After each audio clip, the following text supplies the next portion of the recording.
e eu vou falar sobre o que significa a filosofia. Eu vou começar por partes, que é começando pelo significado da palavra, que no latim é philos é amor e sofia é sabedoria. Assim juntando é amor à sabedoria. Continuando, a filosofia ela surgiu na antiguidade, assim surgindo também as cidades-estado. E antes disso, o pensamento, o ser humano em si e todos os outros fenômenos ou coisas que aconteciam eram explicados de maneira mística. E depois do surgimento da filosofia, ela explicou vários porquês da vida e serve para as pessoas terem uma opinião crítica sobre alguma coisa. E assim, por meio da utilização da razão e outros meios, ela explica vários pensamentos novos e já existentes que ainda não foram explicados, claro.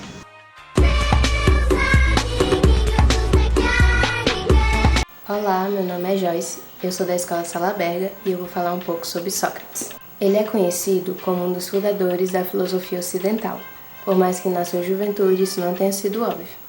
Ele nasceu de uma família humilde na Grécia Antiga, por volta de 470 a.C.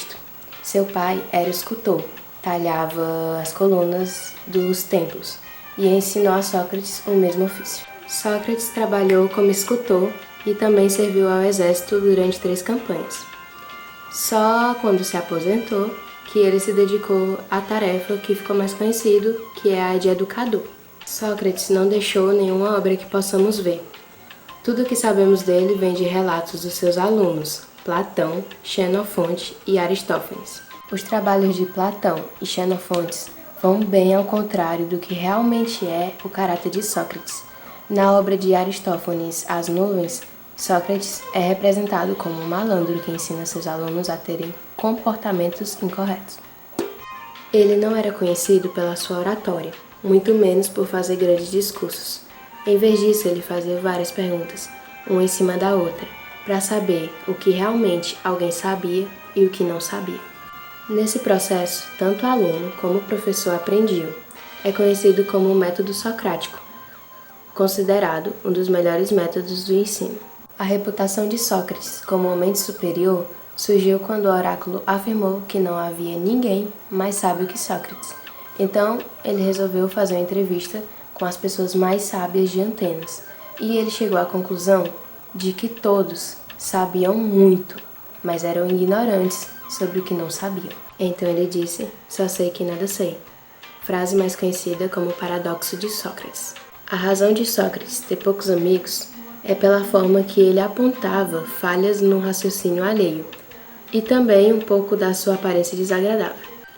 A peça de Aristófanes, As Nuvens, dizia que Sócrates era associado aos sofistas, grupo de educadores que ensinava os jovens a terem comportamentos errados. Ele foi acusado de ser ateu e de corromper a juventude ateniense.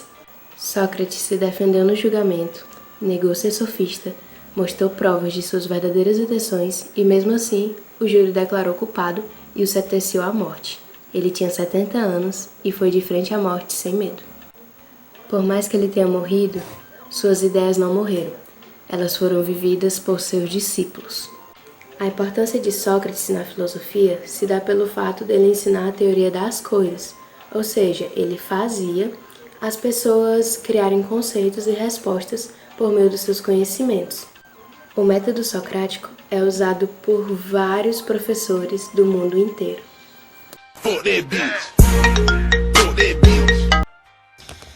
Bom, o mito ele vai surgir a partir da necessidade que o homem tem de explicar a origem do universo, a origem das coisas.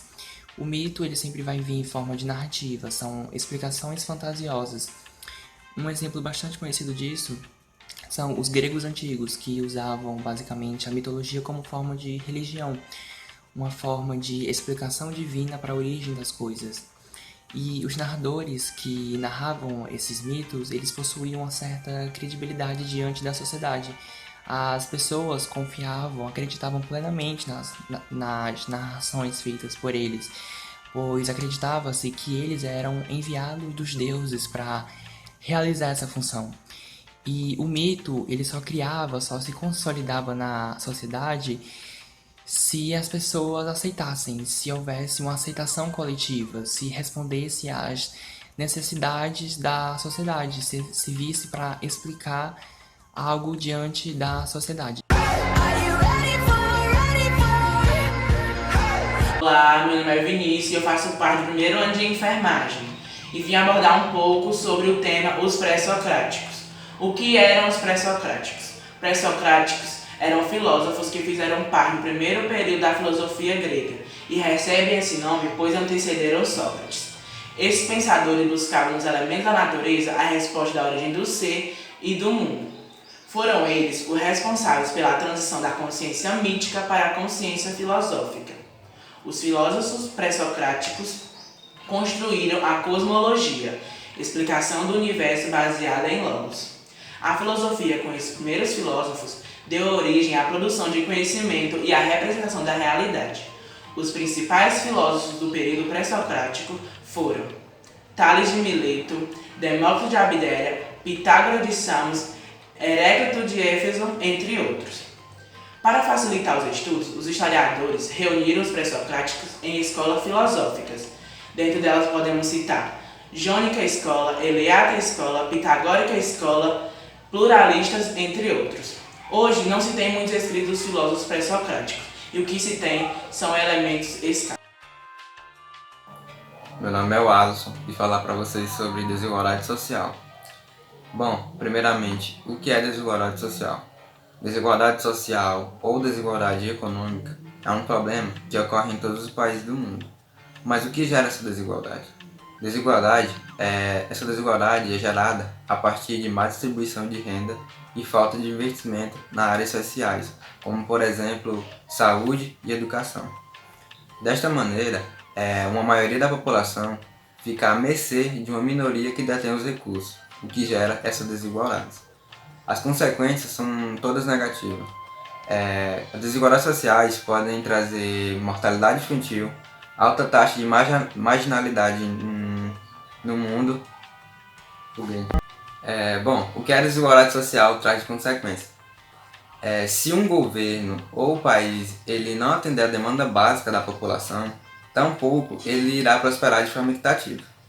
O aumento de desemprego vai começar a subir, a taxa de mortalidade vai subir, a violência vai aumentar, marginalidade da parte da sociedade também vai aumentar, entre outros.